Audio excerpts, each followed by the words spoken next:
এবার টেনশনে ভারতের অনেকটাই ঘুম হারাম হয়ে গেছে। এটি শোনার পরে অনেকেই মনে করতে পারে যে এই ঘুমটি কি তাহলে বাংলাদেশের জন্য হারাম হয়ে গেছে, কিংবা বাংলাদেশে তারা ঘুম হারাম করে দিয়েছে। না, ভারতের সঙ্গে যেরকমটা বাংলাদেশের টানাপোড়েন চলছে, তেমনটা পাকিস্তান, চীন থেকে শুরু করে আরো বেশ কিছু রাষ্ট্রের সঙ্গেও কিন্তু তাদের অনেকটা টানাপোড়েন চলছে। তো কি কারণে ভারতে টেনশন আছে? তিস্তা কি কারণে ভারত এত টেনশনে আছে, কিংবা ভারতের ঘুম হারাম হয়ে গেছে, এটি নিয়ে দৈনিক জনকণ্ঠ একটি সংবাদ বা তথ্য প্রকাশ করেছেন। একটি প্রকল্পকে ঘিরে কিন্তু ভারতের ঘুম নষ্ট হয়ে গেছে।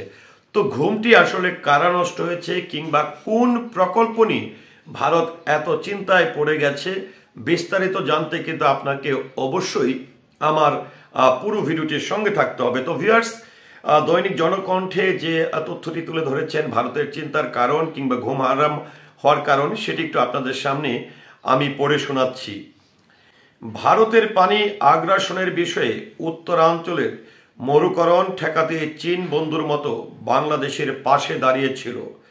তিস্তা প্রকল্প চীন সহায়তা করতে চেয়েছিল। হাসিনা সরকার চীনকে গ্রিন সিগন্যাল দিয়েছিল, কিন্তু বাদ সাধে ভারত। ভারতের পানি আগ্রাসনের বিষয়ে উত্তরাঞ্চলের মরুকরণ ঠেকাতে চীন বন্ধুর মতো বাংলাদেশের পাশে দাঁড়িয়েছিল। তিস্তা প্রকল্প চীন সহায়তা করতে চেয়েছিল। হাসিনা সরকার চীনকে গ্রিন সিগন্যাল দিয়েছিল, কিন্তু বাদ সাধে ভারত। যে ভারতের কারণে দুর্গতি, সেই ভারতকে তিস্তা প্রকল্প করার কাজ দিতে উদ্যোগ নিয়েছিলেন তৎকালীন সময়ের প্রধানমন্ত্রী শেখ হাসিনা। এতেই হতভম্ব হয়েছিল চীন। এই নিয়ে ঢাকা বেইজিং টানাপোড়েনও তৈরি হয়। তখন হাসিনা বেইজিং সফরে গেলে একদিন আগেই তাকে সফর সমাপ্ত করে ফিরে আসতে হয়। হাসিনা বেইজিং সফর থেকে ফেরার পর ভারত ছিল ফুরফুরে মেজাজে, কিন্তু বিধিমাম ছাত্র জনতার অভ্যুত্থানে হাসিনা পালিয়ে যান তার মিত্র ভারতেই। তারপর ঝুলে আছে তিস্তা প্রকল্প নিয়ে সিদ্ধান্ত। অবশেষে অন্তর্বর্তী সরকারের পররাষ্ট্র উপদেষ্টা তৌহিদ হোসেন বেইজিং যাচ্ছেন শিগগিরই। তার সফরে অনেক বিষয়ের সাথে তিস্তার ব্যাপারও সুরাহা হবে বলে কূটনৈতিক সূত্রে জানা যায়।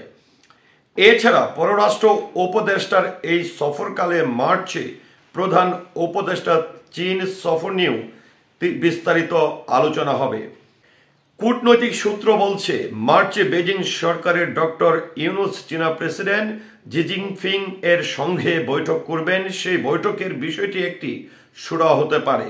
এক্ষেত্রে চীন তিস্তা প্রকল্প বাস্তবায়নের কাজ করবেন। হাসিনা পালিয়ে যাওয়ার পরে বাংলাদেশের তিস্তা প্রকল্প নিয়ে টেনশনে আছেন ভারত। নতুন অন্তর্বর্তীকালীন সরকার বা পরবর্তী নির্বাচিত সরকার আদৌ দিল্লিকে দিয়ে তিস্তা প্রকল্প করবে নাকি বেজিংকে দিয়ে করবে? হাসিনা পালিয়ে যাওয়ার পরেই বাংলাদেশের তিস্তা প্রকল্প নিয়ে টেনশনে আছেন বেশ খানিকটা ভারত। নতুন অন্তর্বর্তীকালীন সরকার কিংবা পরবর্তীতে নির্বাচিত সরকার ভারতকে দিয়ে তিস্তা প্রকল্প করবে কিনা, নাকি চীন করবে, সেটি নিয়ে অনেক দুশ্চিন্তায় আছেন ভারত। অবশেষে বেইজিং এর দিকে ঝুঁকছে ঢাকা। অর্থাৎ এই যে তিস্তা প্রকল্পটি, এটি নিয়ে আমরা যে এই বিষয়টি ক্লিয়ার হতে পেরেছি যে তিস্তা প্রকল্পটি করার কথা ছিল চীনের, কিন্তু হাসিনা সরকার চীন থেকে আসার পরে সেই তিস্তা প্রকল্পটি তিনি ভারতকে দিয়ে দেন। তো ভারতকে দিয়ে দেওয়ার পরে এই গত 5ই আগস্টে যখন তৎকালীন আওয়ামী লীগ সরকারের পতন হয়, তারপর কিন্তু দিল্লিতে অর্থাৎ ভারতেই কিন্তু অবস্থান করছেন এখনো পর্যন্ত সাবেক প্রধানমন্ত্রী শেখ হাসিনা। আর এরই মধ্যে বেইজিং এ যাচ্ছেন প্রধান উপদেষ্টা ডক্টর মোহাম্মদ ইউনুস। তো কূটনৈতিকদের মতে যেটি তারা ধারণা করছে যে বেইজিং এ যদি অন্তর্বর্তীকালীন সরকারের প্রধান যান ডক্টর মোহাম্মদ ইউনুস, আবার যদি সেই তিস্তা প্রকল্পের বিষয়টি উঠে আসে, তাহলে ভারতের এই প্রকল্পটি হাতছাড়া হয়ে যেতে পারে এবং সেই প্রকল্পের কাজ করতে পারে চীন। এটি কিন্তু কূটনৈতিকদের ধারণা।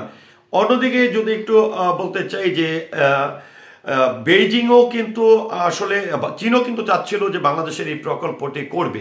তো এখন এই প্রেক্ষাপটে এসে যদি ভারত সেই প্রকল্প থেকে বাদ পড়ার পরে চীন যদি সেই প্রকল্পে হাত দেয়, তাহলে কিন্তু এটি ভারতের জন্য অনেক বড় সমস্যা। আবার অন্যদিকে যদি বলতে চাই, দেখেন এখানে অন্তর্বর্তীকালীন সরকারের বিষয়টি যেরকম স্পষ্ট করা হয়েছে কূটনৈতিকদের মতে, কিন্তু নির্বাচিত সরকারও যদি কেউ আসেন, কারণ আওয়ামী লীগ সরকার কিংবা শেখ হাসিনার মতো অনুগত কিন্তু ভারতের অন্যান্য কি কোনো দল কিংবা সরকার ছিল না। তো সেই প্রেক্ষাপটে যদি ডক্টর মোহাম্মদ ইউনূসও সেটি বাস্তবায়ন করতে পারে বা পরবর্তীতে কোনো নির্বাচিত সরকারও যদি আসেন, তাহলে ভারতের কাছ থেকে সেটি হাতছাড়া হয়ে কিন্তু চীনের দিকে যেতে পারে। তো ভিউয়ার্স, এই যে ভারতের সঙ্গে তিস্তা প্রকল্প নিয়ে বাংলাদেশের যে জটটি অনেকদিন ধরে চলছে, কিংবা ভারত কি আসলে তৎকালীন সময়ের প্রধানমন্ত্রী শেখ হাসিনা দিয়েছিল, এটি নিয়ে আপনার মতামত কি? বা এখন যদি সেই ভারতের কাছ থেকে এই প্রকল্পটি নিয়ে যদি চীনকে দেওয়া হয়, সেই বিষয়েও আপনি আপনার মতামতকে আশা করছি কমেন্টের মাধ্যমে জানাবেন। সেই সাথে পুরো ভিডিওটির সঙ্গে থাকার জন্য অসংখ্য ধন্যবাদ। আসসালামু আলাইকুম।